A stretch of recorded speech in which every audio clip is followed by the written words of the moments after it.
to do this until 5:30. Is that correct? I think we can have more time due to we had a slightly longer lunch today. We could. Yeah, I mean, I have a hard stop at 6, but I think that should be enough anyway. Given the fact that Johannes will not be joining and I am not fully briefed on the current status, this will be a focus on the spatiotemporal information topic. And so we won't be covering the video quality metadata topic unless anybody has new information or wants to provide an update there. There have been quite a few developments there, but also I think it would be good to provide a brief recap of what we've done so far for those who haven't followed that closely. As I introduced it in the morning, we are targeting basically at the very end an update of the ITTP 910 recommendation with a new SITI processing pipeline that we've developed. And to do that, we've done a few analyses, we've done comparisons of new and old SITI scores, and we also have some thoughts about how to even improve this. So all this is available online. In the morning, I pasted the link to the meeting minutes where you will find the detailed discussions. There's also a GitHub repository that I set up where you can find all the analyses that I've done in the last few months. So this is might be interesting for some folks. It's a collection of R scripts and data files and plots related to SITI analysis. And I will come back to this repository during the presentation, but feel free to check it out. Might be useful for someone.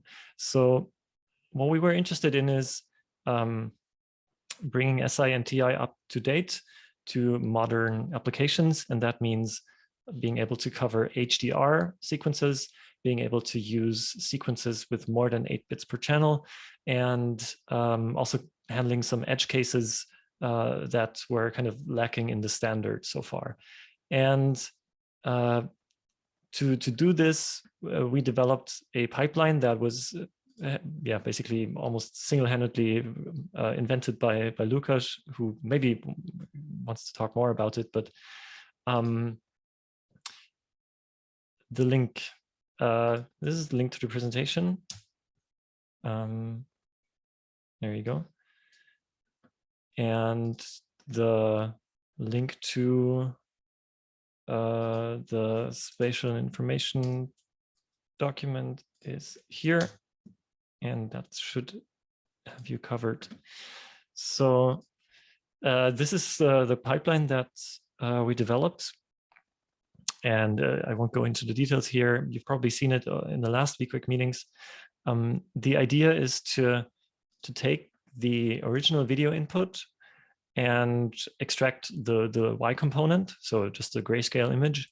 And then here's the new part. We're normalizing the image between 0 and 1, which means that no matter if the input is 8-bit or 10-bit or 12-bit, it's always in the same range.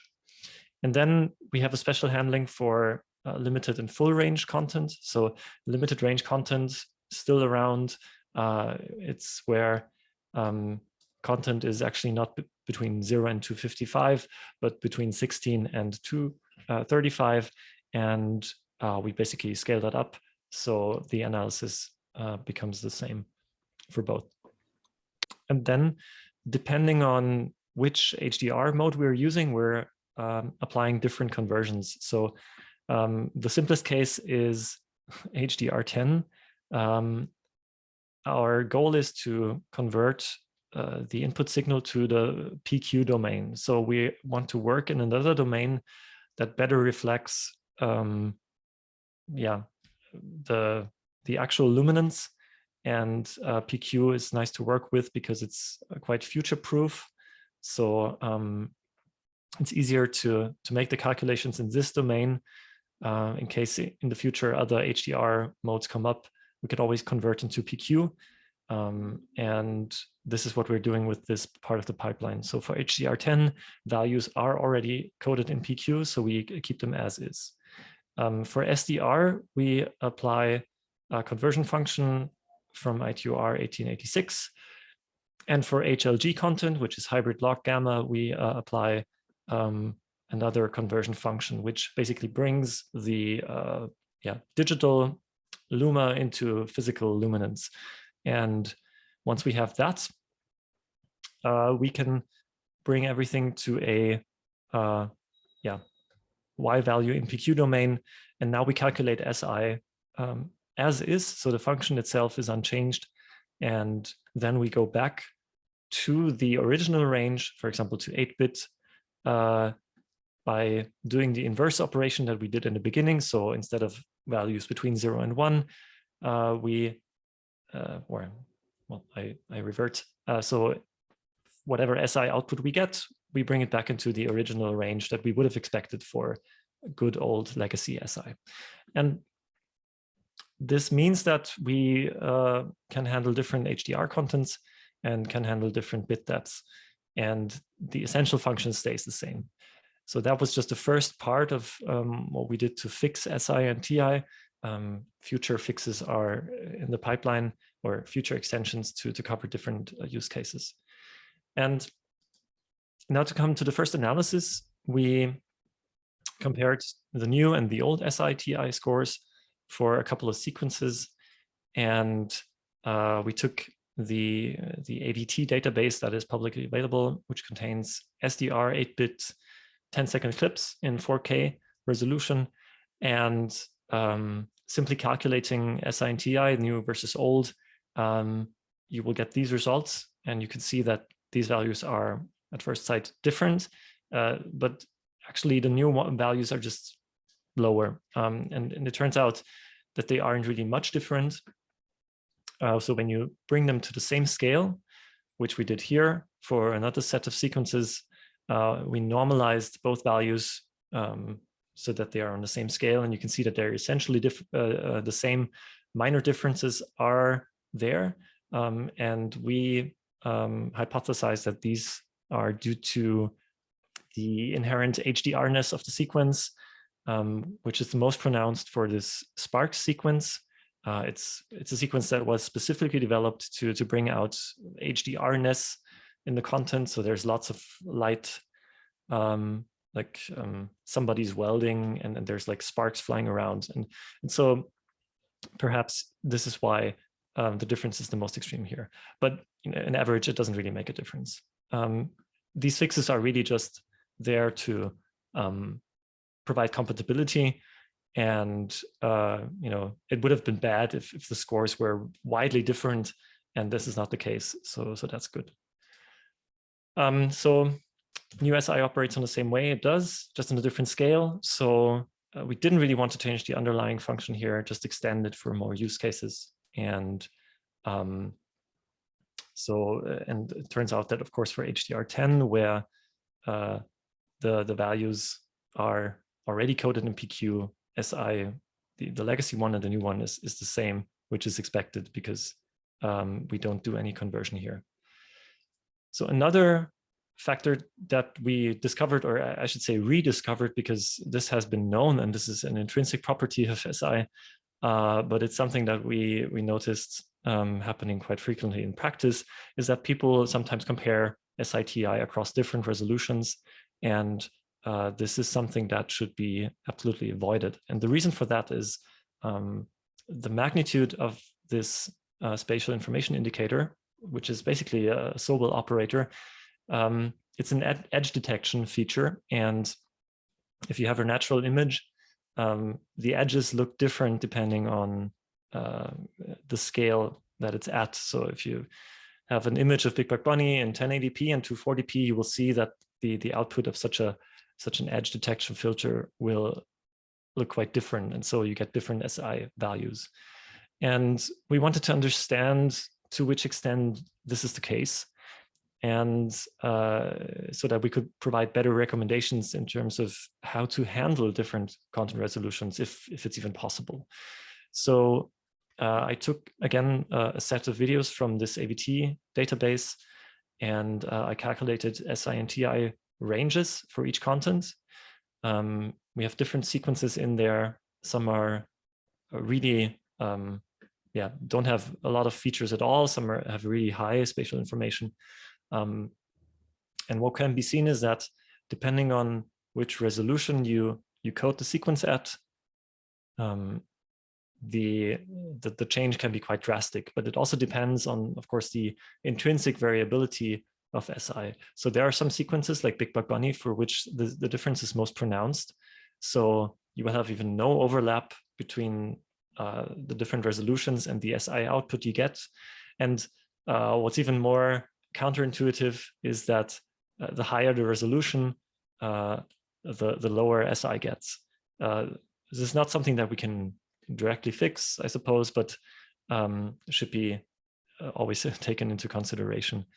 And of course, the reason for that is because over a larger image, your edges are spread out more, so there's less spatial information per pixel, basically. And interesting, though, is across this set of content, the variation between contents is almost equal to the variation inside contents. So it's a bit hard to recommend that anybody compare sequences of different resolutions. And so ideally, we should really have people always stick to the same resolution here and be aware of that.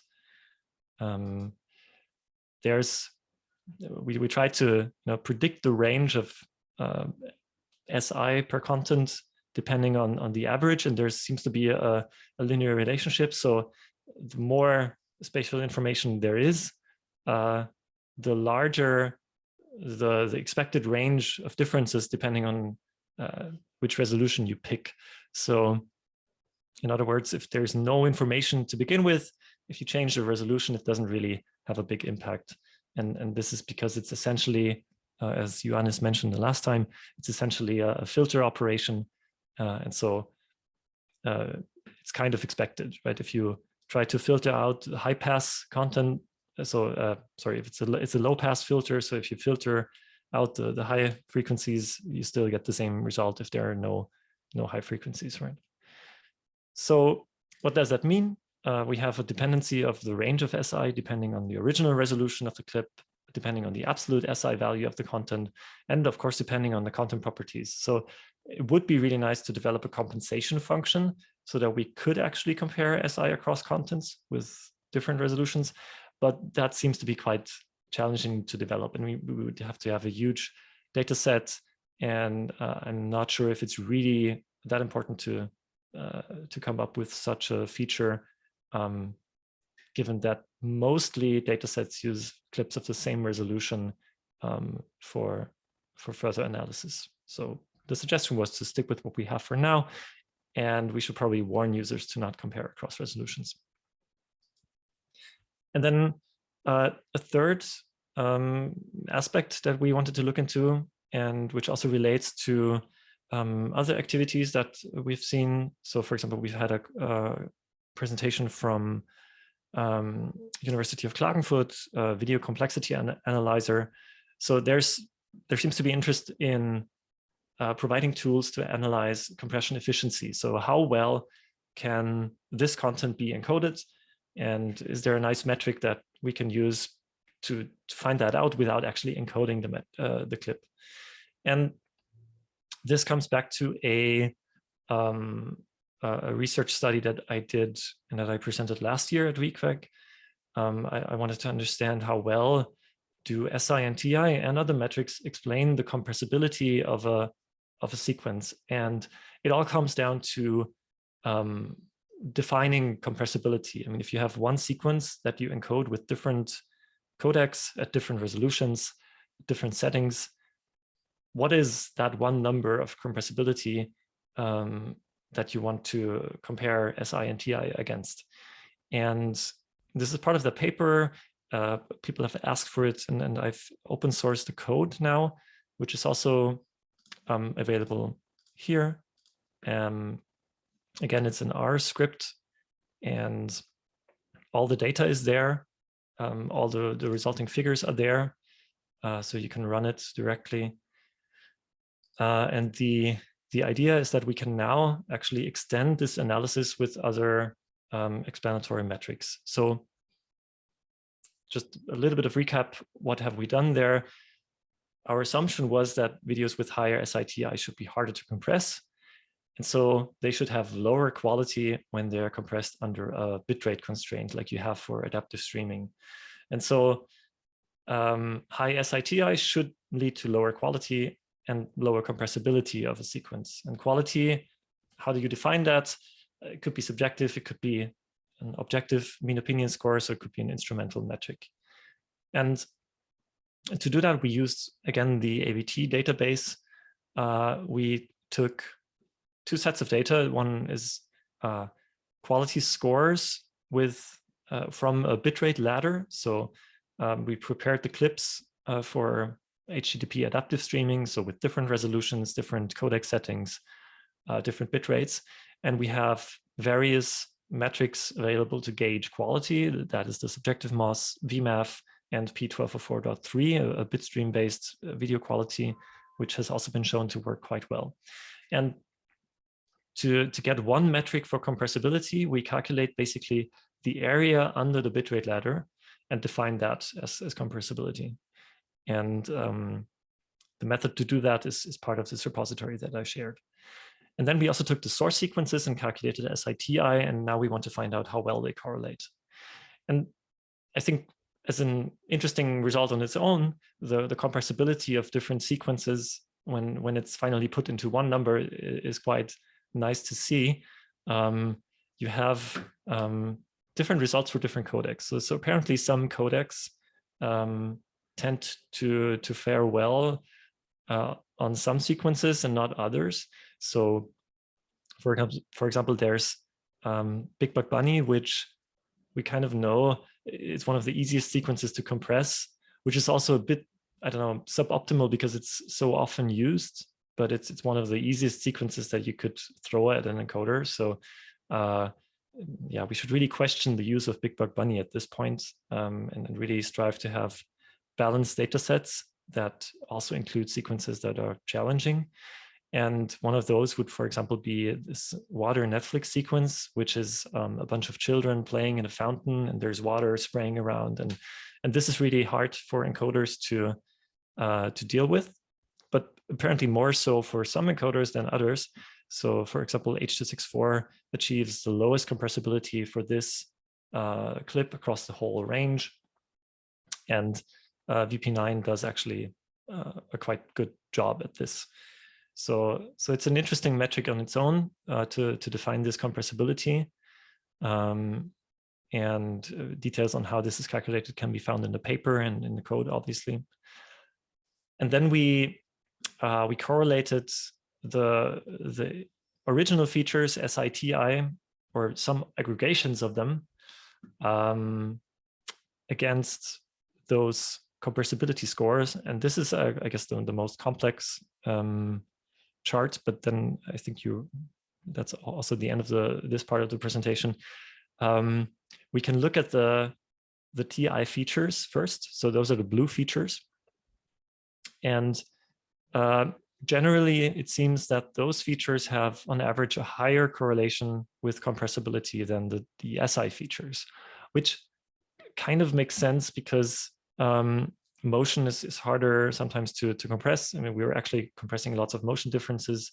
We have intra-compression, which works well. It seems that the spatial information itself is maybe not the most important indicator here, especially considering that modern codecs, the way they work is they throw away the highest frequencies. So even if you have lots of spatial information, maybe it's not that reflected in the output. I'm not sure. This is just a hypothesis, but it's interesting to see that the different features correlate very differently with the compressibility. Another important finding is that the minimum TI of the sequence. So if you look at the variation of temporal information across the sequence, it's the lower boundary that better explains how well a sequence can be compressed compared to the maximum. And I guess the reason for that is because the maximum, it could just be an outlier. It could also be a scene change, thinking about it now. But unfortunately, the P910 recommendation specifies that we should use the maximum TI over a sequence to define its complexity. And I think this has to be revised based on these results. Also, the same goes for SI. Here we have the recommendation to use the maximum over the entire sequence, but it seems that the mean SI correlates better with the compressibility compared to the min-max. So again, a revision is needed here. And then there's an interesting metric that actually was also developed decades ago, which is basically a feature that multiplies SI with TI. And this works quite well across the set. So maybe it's also time to put that into the standards so that people can actually discover this. I haven't seen it anywhere except for one paper that was written a long time ago. So with this pipeline, currently calculating new metrics. So there's one suggested by Shahid, which is based on CRF encoding. I haven't yet been able to, so I haven't yet put any data online. I will update this in the future. And then there's also the video complexity analyzer dataset that I would like to integrate here to see how well these metrics correlate with compressibility. So I will get in touch with the authors to integrate that, because basically it's very easy to integrate any other data source here. And if you have anything else that you think could be interesting to explore, let me know. So this marks the end of the first part of the presentation. Basically a recap of what we've done so far. And maybe there are some questions at this point. Yes. I have a question in the room from Lukshan. Oh, okay. Mm-hmm. Yep. So when you calculate the compression of a sequence, like how different it is? It's convex. You stay with one resolution, I guess. No, it's actually across a set of resolutions. Yeah. Okay, but if it's across the set of resolutions, it means that I can take the same sequence, change the resolution of the original sequence. I will get different values of TI and SI, and then which I should use. Well, this all assumes that, for example, if you're if you're Netflix or whatever, you always get your input at a certain resolution, and for example 4K, and that's where you start creating the individual representations from. And so your input should ideally be at a fixed resolution. Yeah. So it means that we should take TA and SA from the highest resolution is available. Yeah. And then we could, because like for me, it's kind of obvious testing of a system is taking the same sequence with a different resolution and seeing if the compression metric gives us a different story, as well as TA and SA. But I understand this would be possible because you would actually obtain a different value starting from a different resolution. So like you can start from 4K, use all the possible resolutions to have the area under the curve, and then you can start from 720p, and then also all the possible resolutions, and obviously the area will be different. Yeah. Yeah, I mean, this kind of means that the approach, I mean, the actual numbers you get as outputs heavily depend on the resolution you're starting from, because we have this resolution intrinsic dependency there in SI. Ideally, we would kind of normalize this kind of normalize the area under the curve, but we have some ideas, but it's not really fleshed out yet.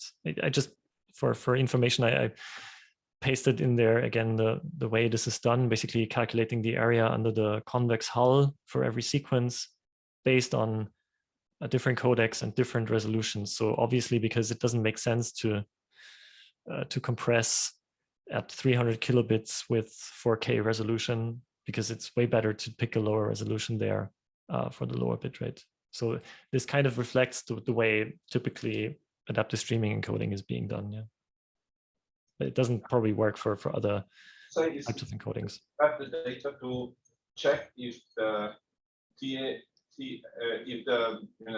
if the complexity is consistent with the same sequence starting from a different resolution. Mm-hmm. Typically, all the data are there. It's just a matter of testing. Yeah. Yeah, I could probably do that. Yeah. Mm-hmm. Thank you. Okay, we have one more question here, Enrico. Yeah, quick one. Do you know if the downscaling algorithm can play a role and how much of the SI bed? We haven't checked this out yet, but it should be easy to redo the calculations with a different scaling algorithm. Yeah, I will put it on my long list of things to try. Yeah, good point. Yeah, I think we can move on to questions online. yeah. I think we had Babak first. Thanks, Werner, for a very nice presentation. Just to confirm that the charts you have in slide 24, when you have most values, means that the most was used for calculating the this comparability, right? Yes. And then, so what I read is this TI minimum is kind of the most significant kind of predictor for Yes. that. Okay. Yeah. Great. Thanks. Saman? Yeah, sure. Yeah, thank you very much, Werner. I have one question. I think we discussed that long back, but I wonder if you have any other better ways of calculation of the SI without using Sobel filter. I mean, Sobel filter is super nice. It has a symmetric shape, and it's very nice. But I'm not sure if it's a good representative for the things that we are looking for, because it tells you very. It tells you, let's say, that the edges and all these things, but we know that that's not something that any compression algorithm wants to take into account. So I know that we don't want to stick to compression, so we don't want to definitely have that. And I know also VCA, for example, using decision coefficients to do that, but there are lots of more. Like you can calculate the entropy of the signal. You can do lots of information theory. Let's say that calculation that just replace the Sobel filter. I think one problem I see is that the Sobel filter is also too simple and very irrelevant to the let's say that video compression when we are trying to make any correlation. It gives you good insight, but nothing that we can make a good correlation or let's say that any meaningful result that can be useful later on. But just a point. Do you know if there is any other works or any activities in your group and focus on that as well? Like, yeah, I mean, so basically, I agree with. I guess everybody would agree with you that this metric is it's always a balance between having something that is generic enough and something that is actually reflecting current codecs, and of course, I mean, you could just encode it and you will get the results, and then you wouldn't need SITI. But sometimes you're not even encoding things, you're doing different things. And you don't want to be too specific in terms of what is actually being done in an intra-frame way. You could do it the H.264 way, you could do it the VVC way, and then kind of you would have to play catch up every couple of years when a new codec comes out to redefine what complexity means. And I guess we don't want that. And this is why we've always had in mind to stick with this Sobel operator for now and just fix it to, you know, be useful for current applications, fully knowing that it cannot explain everything that is going on when encoding.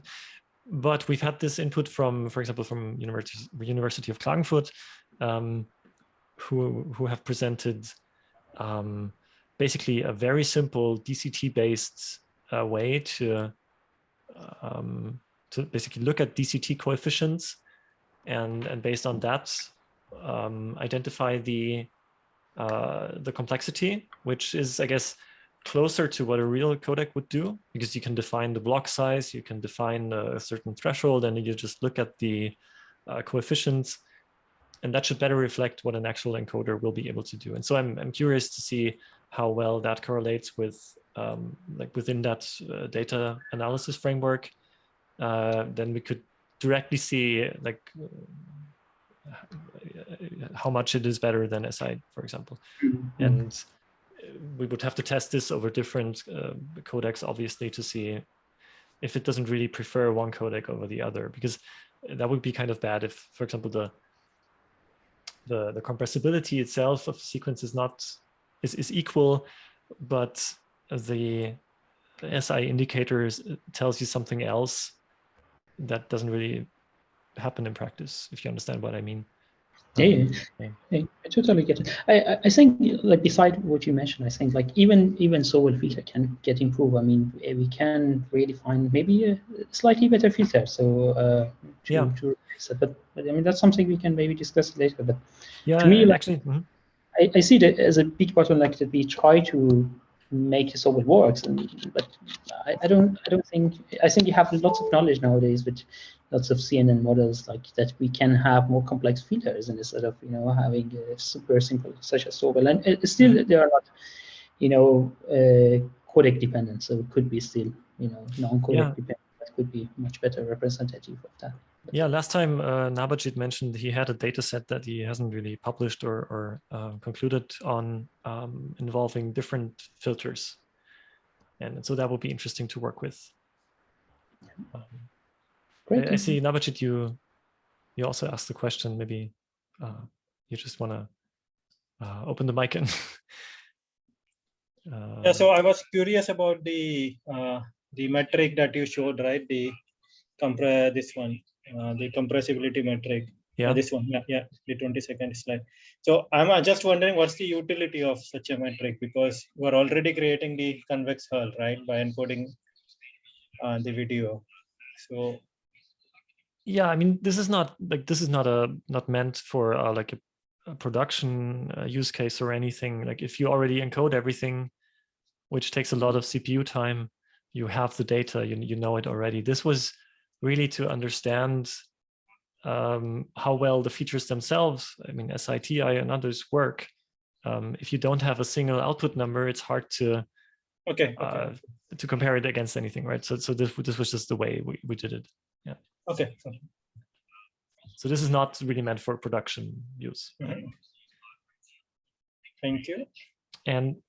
But while we have you there, so do you think it will be possible to share some data that you mentioned last time, like with different? Unfortunately, I haven't been able to prepare. I will try to, and if possible, then I will prepare. Maybe present towards the end of the week web meeting, but I'm not sure if I would have the time. Yeah, but I would try to at least present something in the next SITI meeting, hopefully. Yeah, that would be nice. Yeah. Okay. So, and then the last item, I think, which is the most important one for us now, I've also shared an email related to that, is to provide an update to the recommendation itself. And currently, recommendation P910 contains a description of how SI and TI can be used. It's very general, and it contains a definition of the Sobel operator. And there's an ITUT study group 12 meeting coming up in June, and there's a deadline at the end of May, so it kind of fits perfectly. If we were able to send them a draft on how this recommendation should be updated, it could be published very soon. So I've prepared this document, and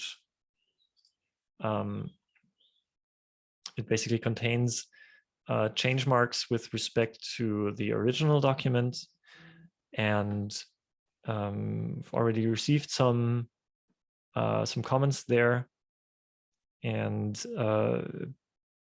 I will now briefly go over it. It doesn't make sense to read it out to you because you can just open the link, but maybe to highlight the most important changes and then ask for some feedback, and feel free to interrupt at any time, because that is probably easier.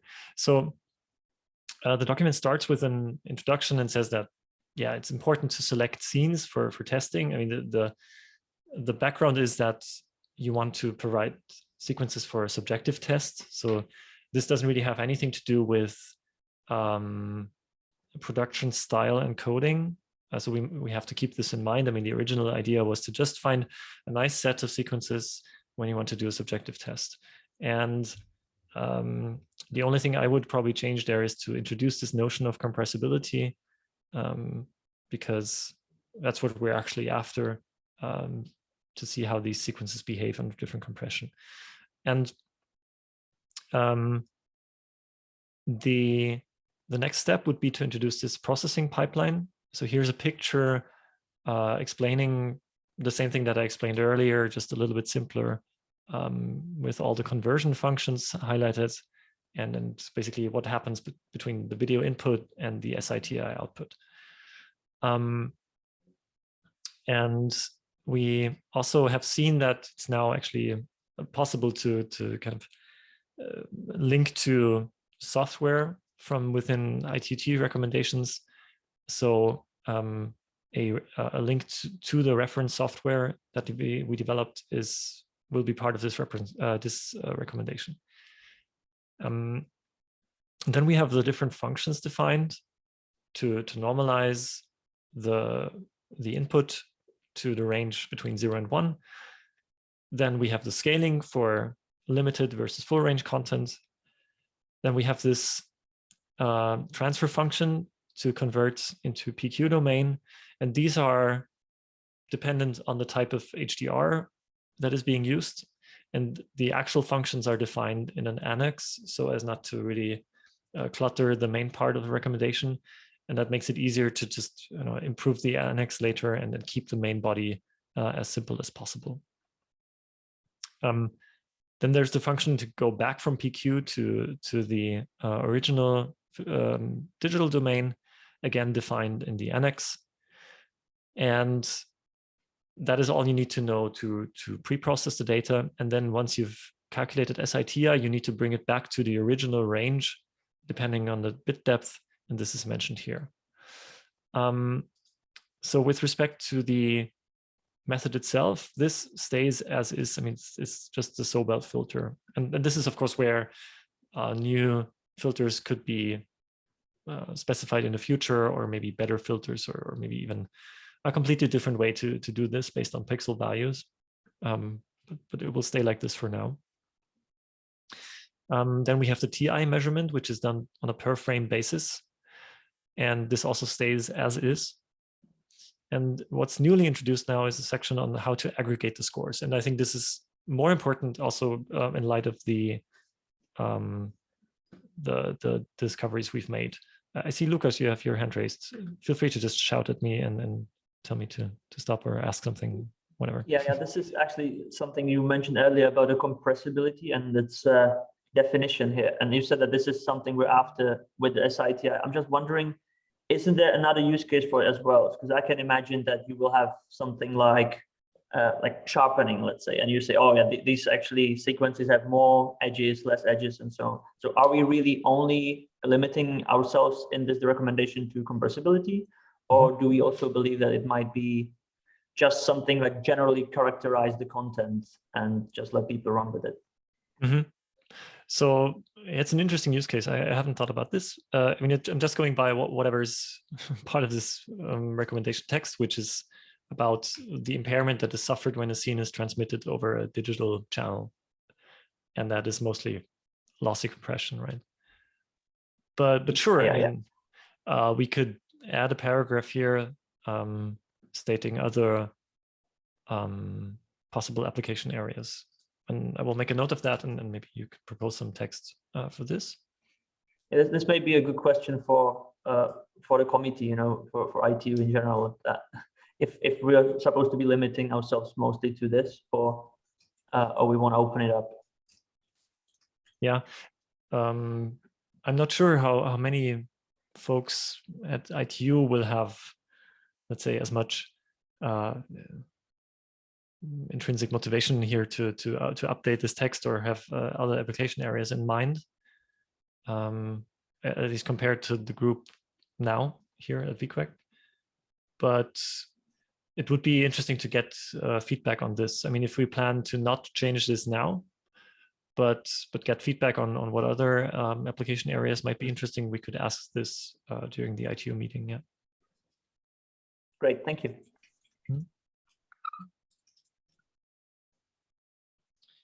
I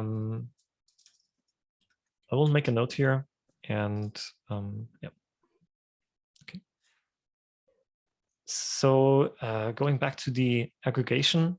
So instead of saying that we should use the maximum TI and the maximum SI, which we've seen that it doesn't really work well, we just say that they may be aggregated into single numbers, and that you could use the minimum, maximum, median, median, average, or other percentiles, and you could look at the standard deviation or variance to see how much it varies within the sequence. I think we shouldn't be too restrictive here, and instead, instead of saying always use this, we should be providing options here and recommend that the average or median SI be used based on the data, because it better correlates than what we've recommended up until now.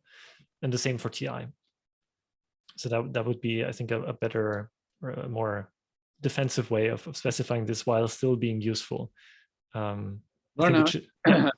think Lucian has let's say my small but still some interaction with standards is that people that don't like this kind of statements, and actually it makes sense. If you have a standard, there's something that should be standardized.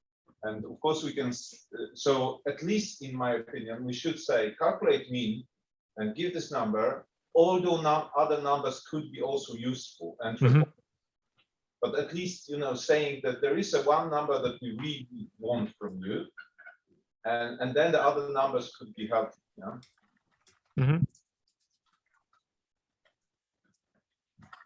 That may be a way to do this. Yeah, that we say at least provide this, but you should consider other metrics if you really want. Yeah. To be kind of standard. Yeah. Yeah. I mean, it's always a trade. Yeah. Depending on how far you want to go. Yeah, but you're right. I mean, sure, if people are looking at it and they don't know what they should do, then it's no use. Yeah.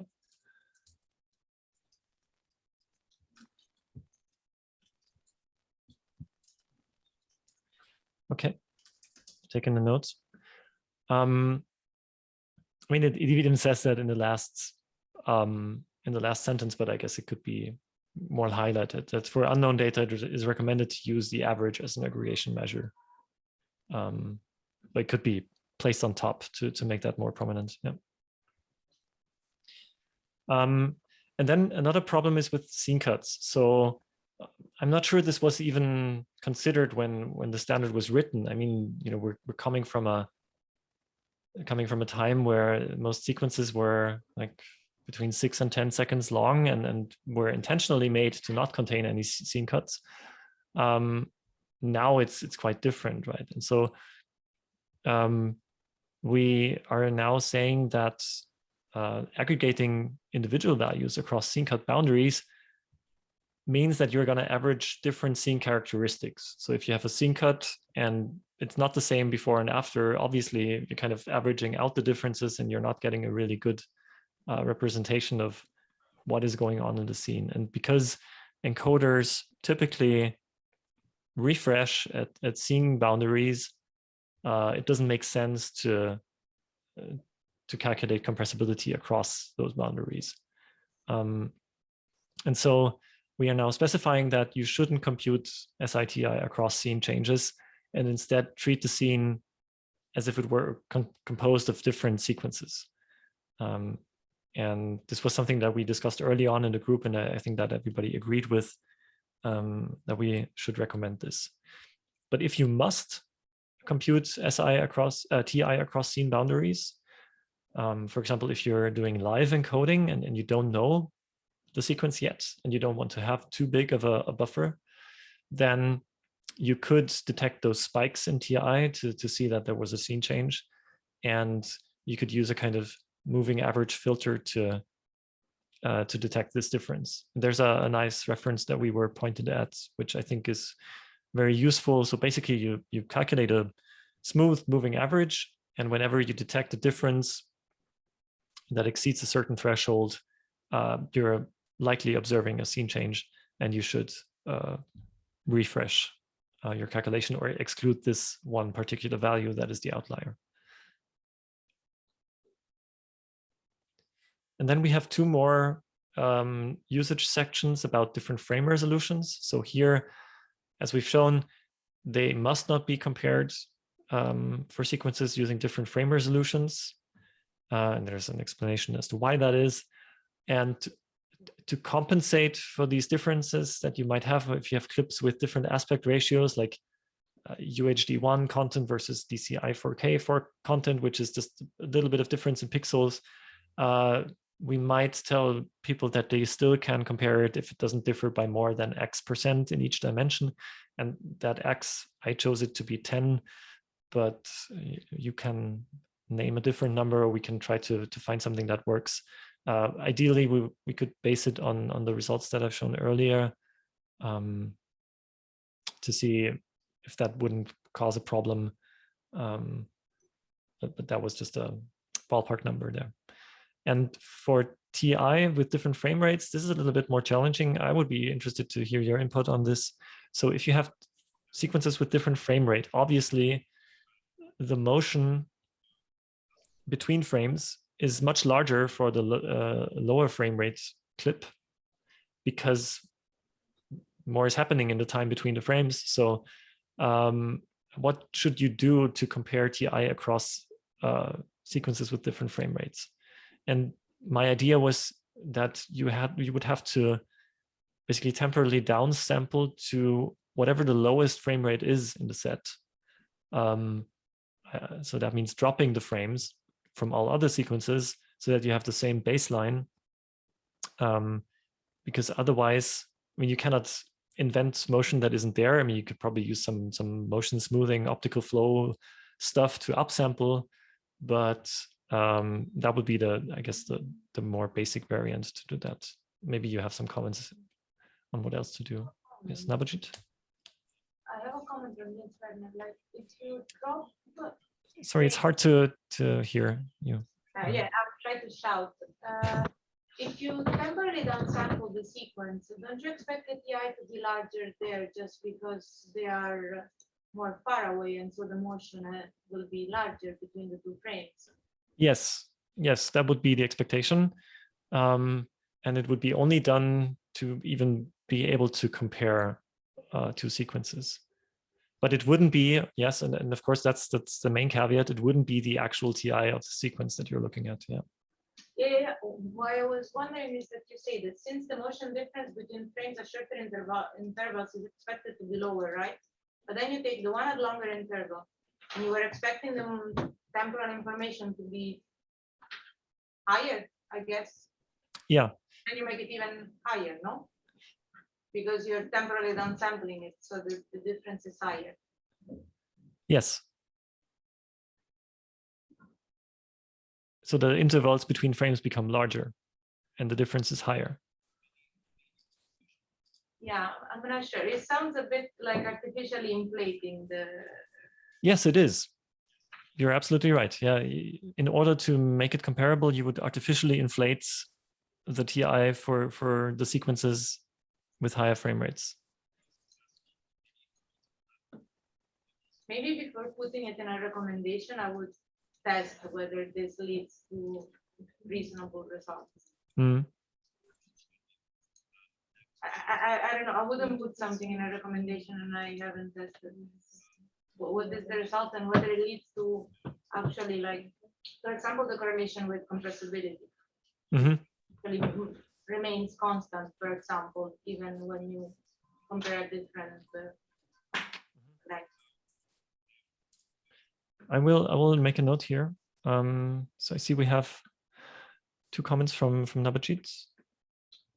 First. Yeah, also I have three things here. So first is that, for example, just to suggest to temporarily downsample the sequence to lowest frame rate, right? So just in case, say we have 9 at 60 FPS and 1 at 30 FPS, I think it would be better to just upsample the 30 FPS to 61, right? So that would make more sense in this case.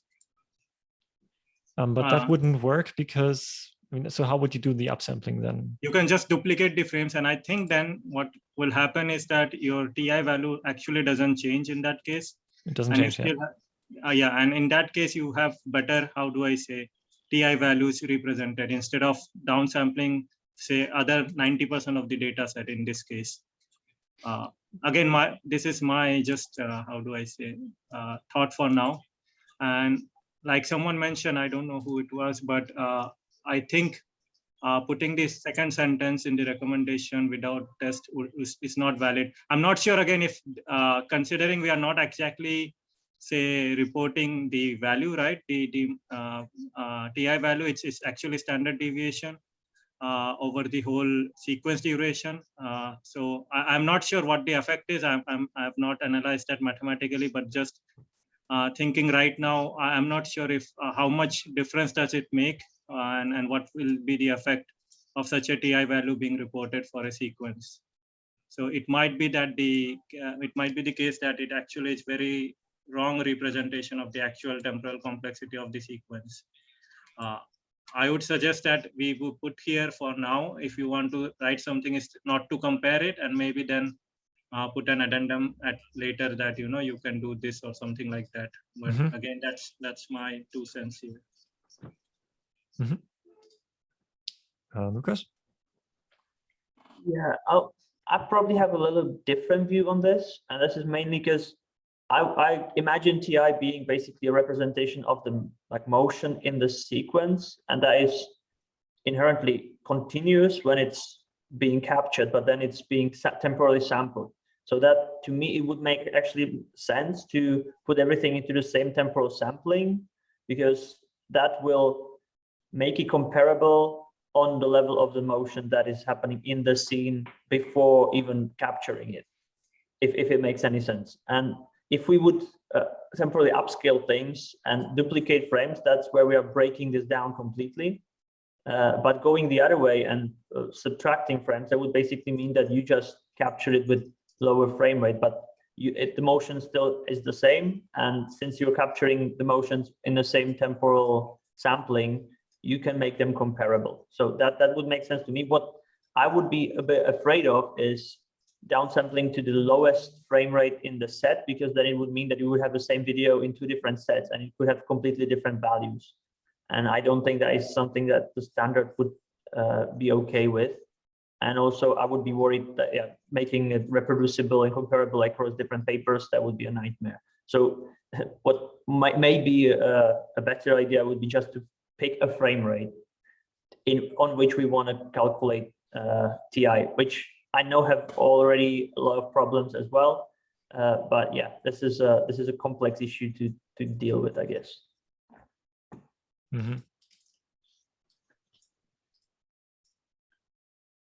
Nabajit, you want to add something?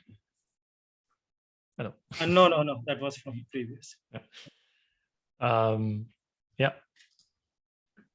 Yeah, so I see there's no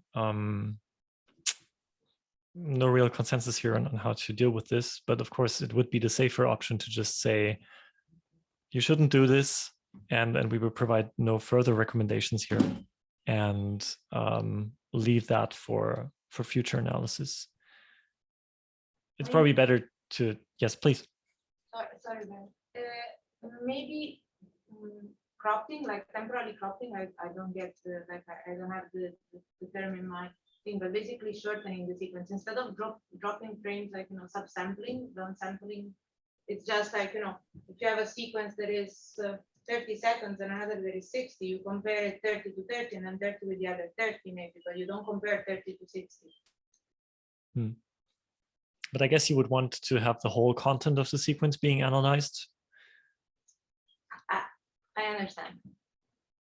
Yeah.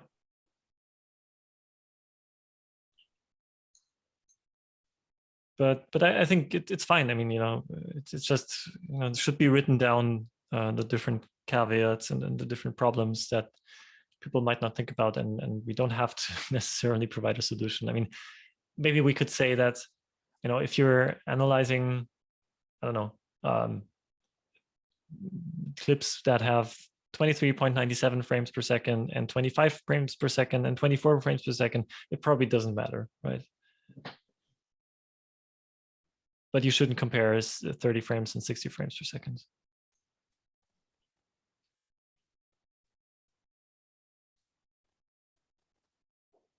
So it could be, again, like a percentage within which it shouldn't affect the results. Yeah.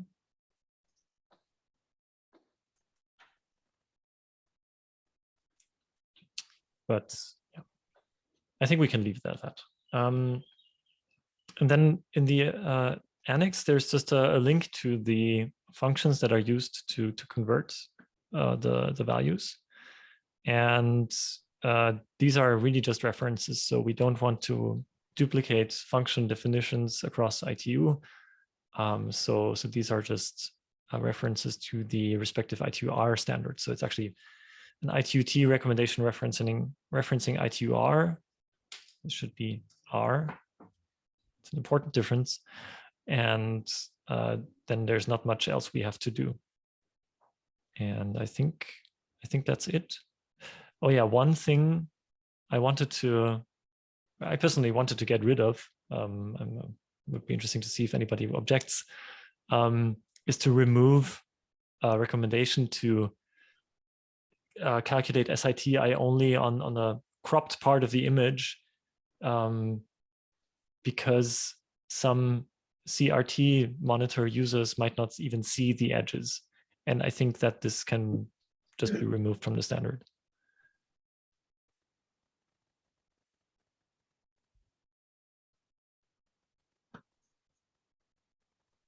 Maybe a CRT monitor user could, say a word. Yeah, is there anybody still using a CRT? Actually, I talked to a company in Sweden that they still maintain a system with a core imaging element, a CRT, and I actually got an American company to start newly to produce CRTs again. And so they are not completely dead. Yeah, it's a question. I mean, we don't have to necessarily remove it, but it even only refers to 625 lines. I know it's. No, I don't. Yeah. I don't argue to keep it. It was just. Maybe might we not be can add dead it yet. back. In case there is a CRT monitor, you should do this, but otherwise just. Yeah. No, Yeah. I don't know. Are they alive enough to be in the recommendation? this is the Exactly. Yes. no. We should definitely remove it. Making standard too long is also bad. Yeah. So if there are no video quality experts in the room who have and love their CRT, I guess we can just delete it. Yeah. No, okay. All jokes aside, that's basically it. My hope would be that by the end of this meeting we have a final draft ready, so we can submit it to ITU. So in case you have any comments, please add them there, and we will try to finalize this offline until that deadline on May 25th. and that's it from my side. And I think we can close for today. Thank you. And now over to you, Michelle. Yeah, I mean, the question remains if Lucas want to make his presentation now. I think we can. Oh, sorry, I didn't know that was still on. I'm sorry. No, yeah, there was some rescheduling. Oh, okay, I didn't know. Sorry.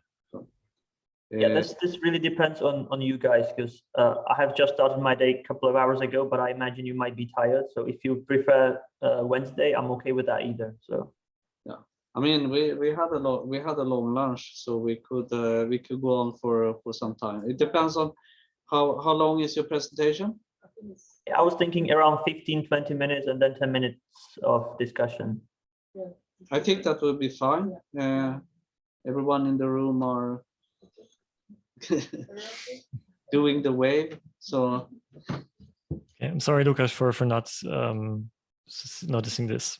That's okay, and I apologize for the last minute change. It just got a little bit out of hand. Okay. We are sorry not to see you here. I am very disappointed not to be able to be there as well. Let me just try if I can share my screen. Okay. Let me see what I can do. All right, can everybody see my slides? Yes.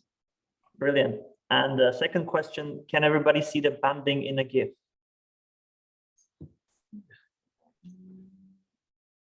That was harder. Anyway, this is going to be another presentation from the series of presentations, or well, second in the series of presentations about banding.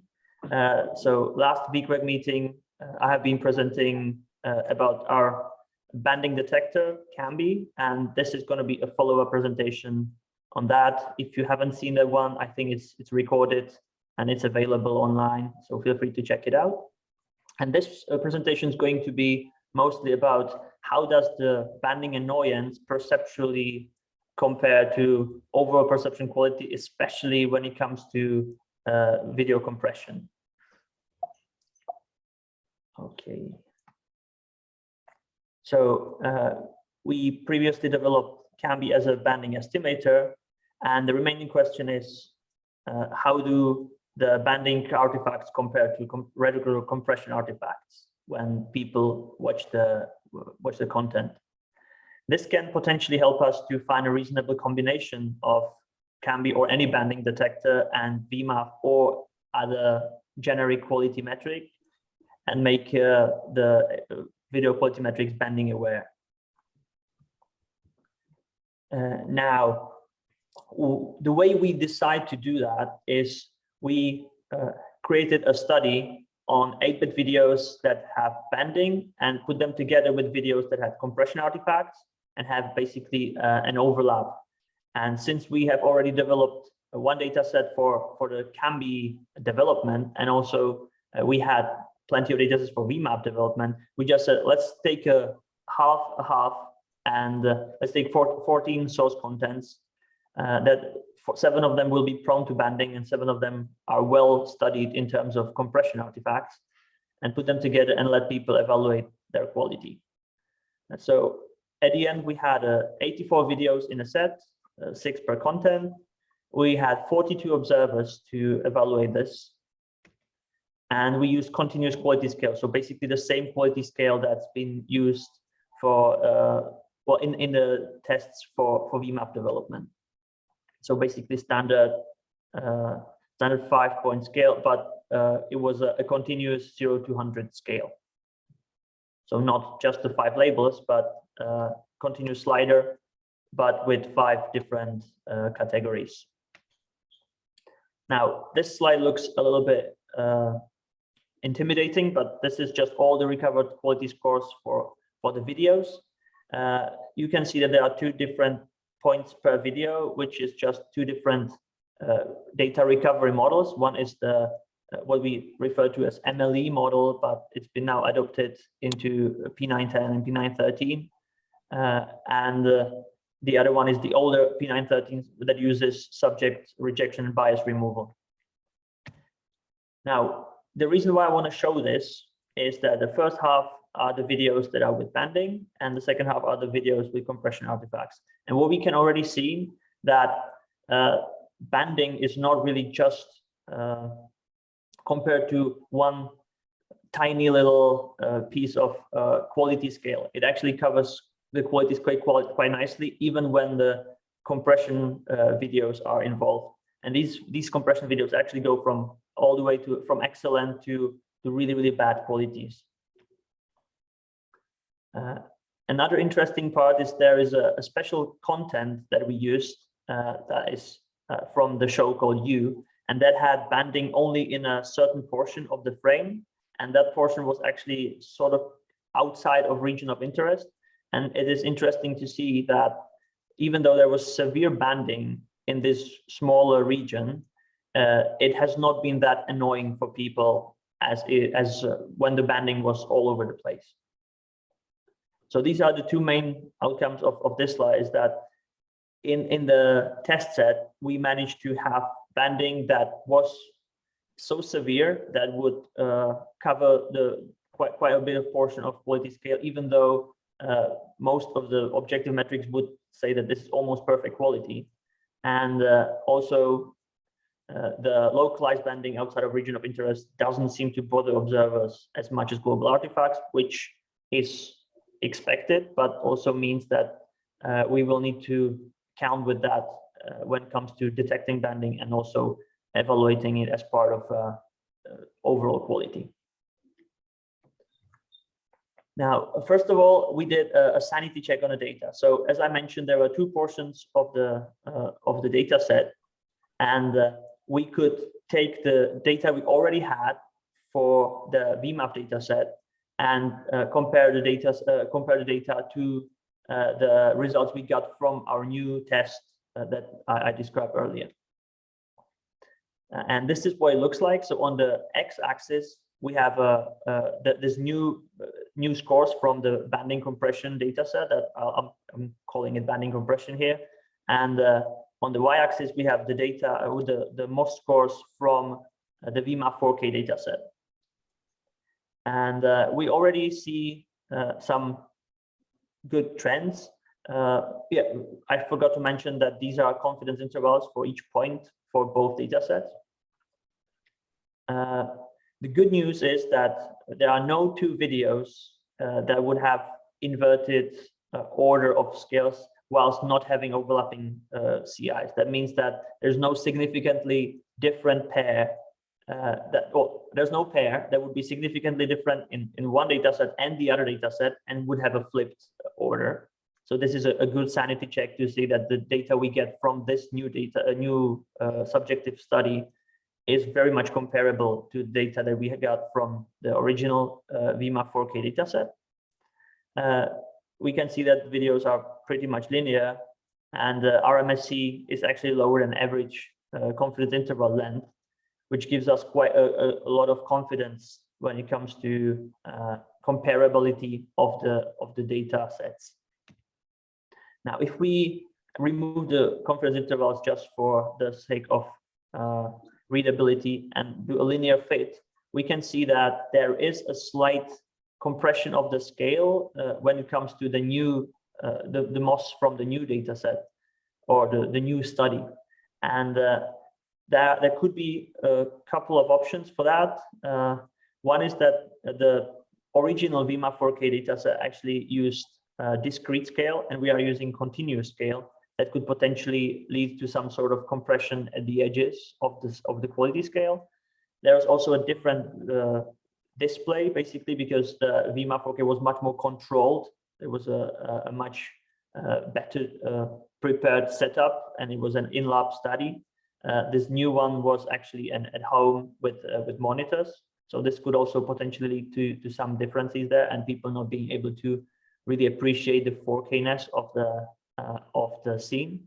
And obviously it was a different training session just because there was also banding and compression involved.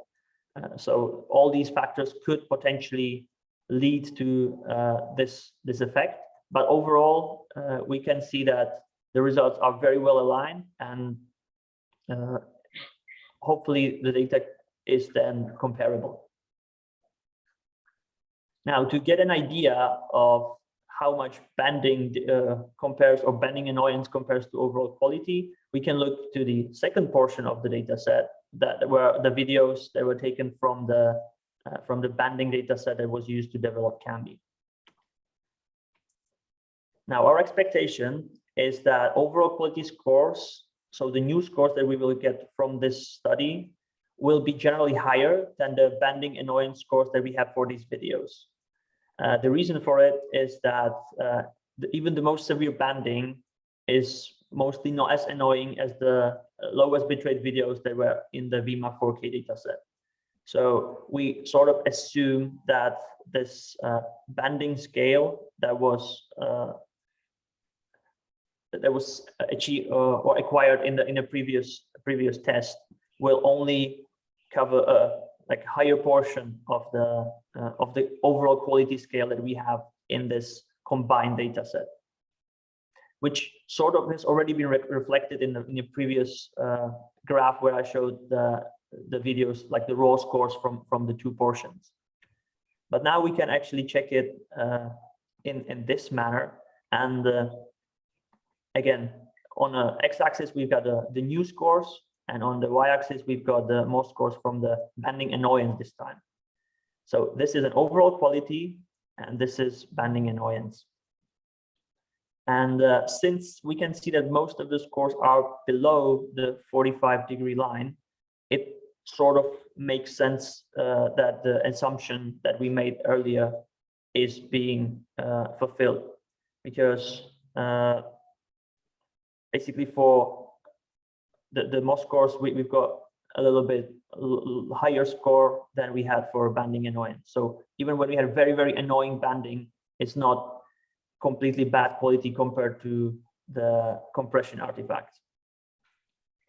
Another good point to make is that the relationship between banding and annoyance, or between banding and overall quality, seems fairly linear, which is pretty good news when it comes to objective metrics, because when we have a detector that is linearly able to detect banding perception, and we have a generic video quality metric that is linear with human perception, when we put them together, it could be quite easy to combine them and get the right banding awareness.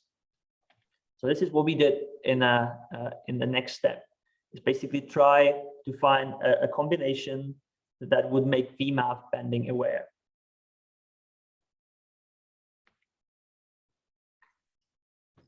Now this is basically just repeating what I've just mentioned. So it may be possible to actually have a linear combination of VMAP and CAMBI to capture this effect.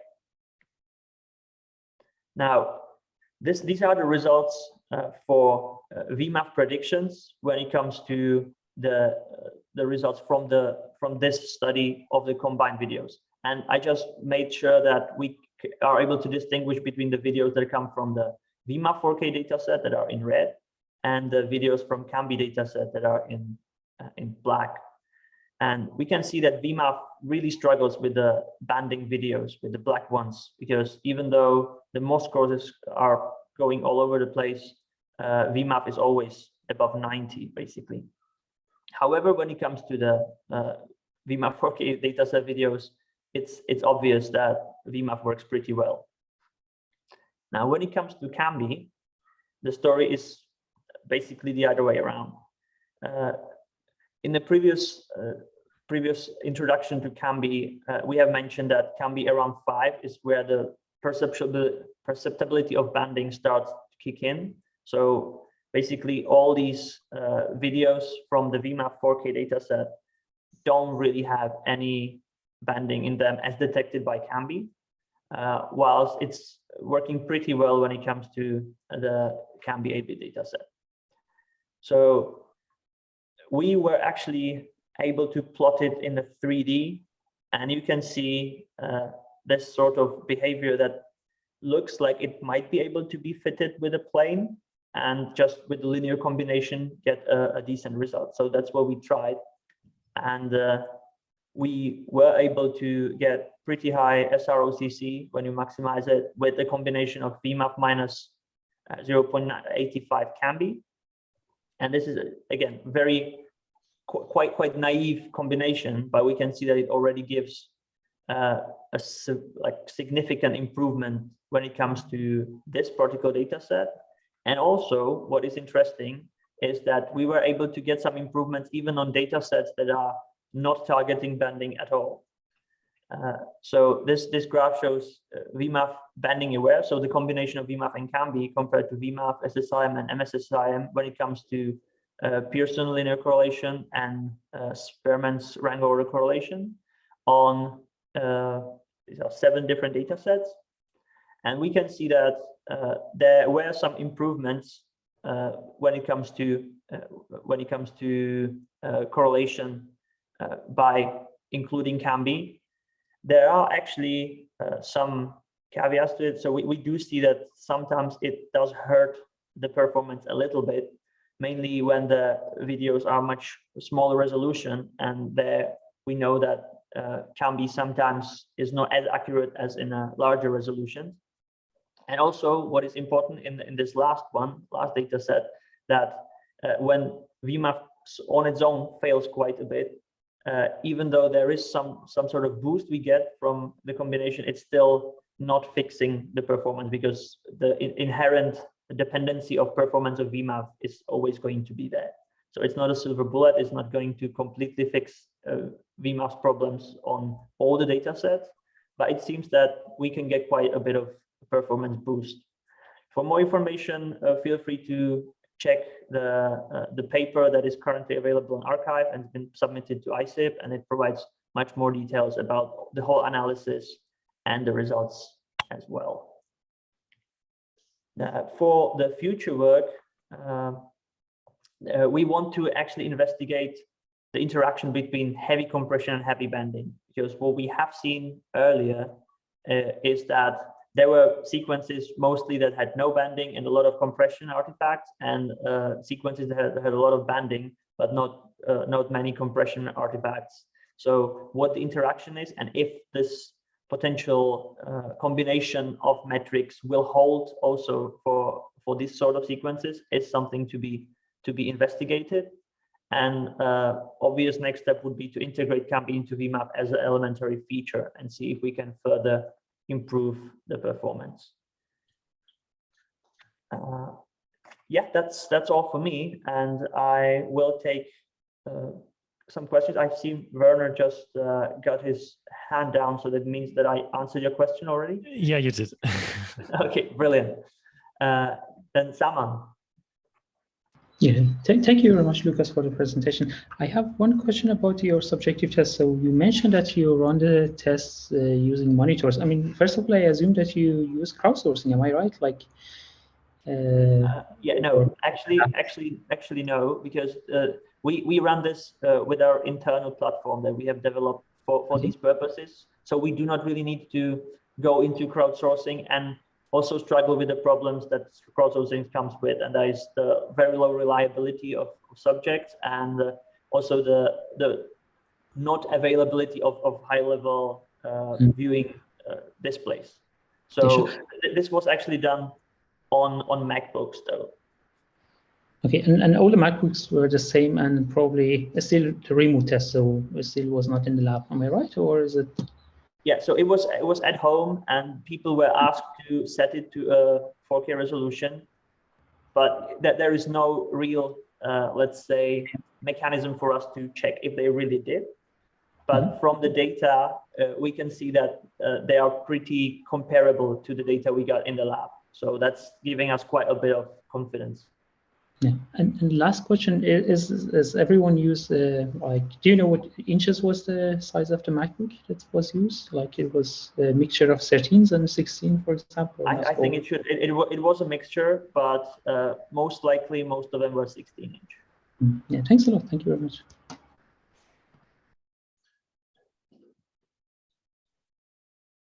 Some more questions for Lucas? Shirin? Just what I wanted to ask about the scatter plot that you showed, but in the y-axis we had a prediction. I'm sorry, I really can't hear you. I apologize. Which slide do you want to see? I'm not quite on the number of this here. Lucas, could you come back with your slides? So Sure. Maybe you can come down here and ask the question in the mic. Yeah. Yeah, where do you want me to go? Just a moment. We will. Shirin will come to the microphone. Thank you. Sorry about that. No worries, because I wanted to ask about this scatter plot, and in the y-axis you have a prediction. And I wanted to know more about the type of the prediction that you have in. Oh, thank you. Yeah. Sorry about that. This is not really clear, and I should change that. But the predictions are basically the scores that are coming from this combination.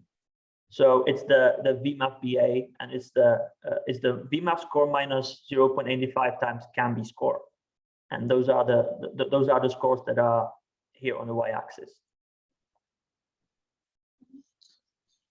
Thank you.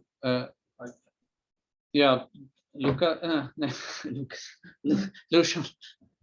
Just a question. Do you think that there is a chance that the bending is linear to quality simply because, you know, if you ask person to use a linear scale, they will do it linearly, and it's not so much related to the quality, but more to how they score. Actually, the answer to this question will be if you start to mix the compression and banding, because I'm pretty sure that people were scoring quite independently banding and quality. Like seeing that, okay, this is the drop of the quality because of bounding, this is a drop quality because of compression, but they are not really combining this together. And since you gave them linear scale, so the result was linear in both cases. But I wouldn't like count on it for the mixing. That's an interesting thought. So I'm very worried about the mixing in general, because then you don't really know where the combination comes from, right? But I would say that people mostly will focus on the worst artifact there. But it's definitely a good question. I'm not sure if I follow exactly like the split that you would say, oh, now you're evaluating banding, and so I think that people just look at a video and evaluate its quality, or at least that's my hope. But yeah, it's a good point and something to be definitely looked into further. Yeah, and maybe small insight into it would be possible with the method that we will describe tomorrow. This Okay. would be helpful for such tests. Yeah, really interested to see that. Yeah, tomorrow morning. I'm not sure if you are joining. Yeah. I admit it might be hard. If we remember to record it. Yeah. I think we have Babak. Yeah, thanks, Lucas, for a nice presentation. I just wondering if you have looked at these two outliers here in this graph, and do you have any insight about them? Right. Yeah. So this scene is extremely bandy, and that has also almost the highest CAMBI possible. And the problem with this, let's say, very naive combination is exactly that we can only go as far. So if we came to this particular point, we would probably want the CAMBI weight to be higher, and it's possible to do that, obviously, but since these points are not that numerous, we just decided to go with this sort of simple combination, but it should be taken care of hopefully when we manage to integrate CAMBI into VMAP in general.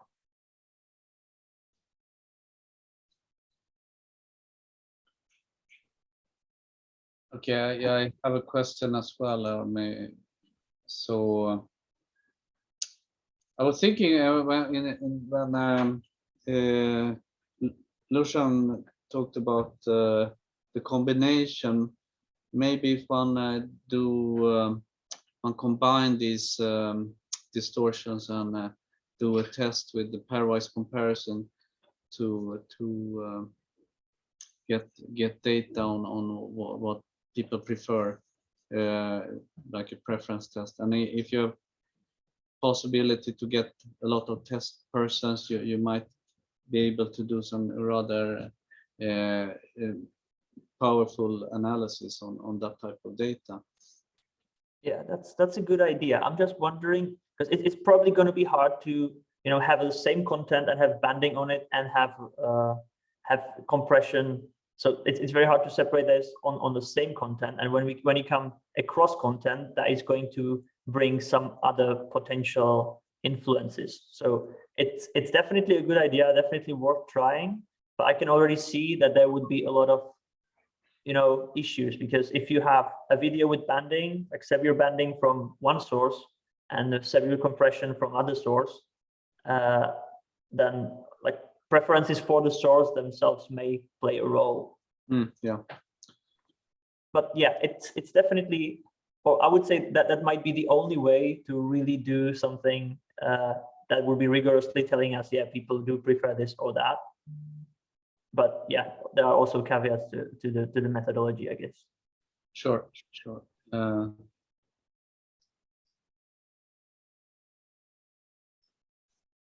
were one question in the chat. Yeah, we have. Do you think the same will be valid when considering other codecs? Good question. I would assume so. It's obviously, it really depends on how low we go with the quality with each codec and so on. But we have not tried that, so it's pretty hard to comment on it. Definitely a good question to ask though. And the other one, any progress to report in supporting HDR content in VMAP? Yeah, even with 10-bit video material, the banding can be possible, right? Yeah, that's correct. So we have observed some banding in 10-bit content, and there was actually part of investigation for Cambi in general. So it has been tested on 10-bit content as well. And in our test, we have seen that there is potential for banding in 10-bit. It's not as severe, so it doesn't go to this really annoying, like severely annoying banding artifacts, but it was reaching slightly annoying levels when we compared it to the 8-bit banding. So there is definitely a potential for 10-bit banding. Cambi is able to capture that, or at least reasonably. So hopefully it should work for 10-bit as well. When it comes to HDR and banding, we have not really seen that many instances of that yet.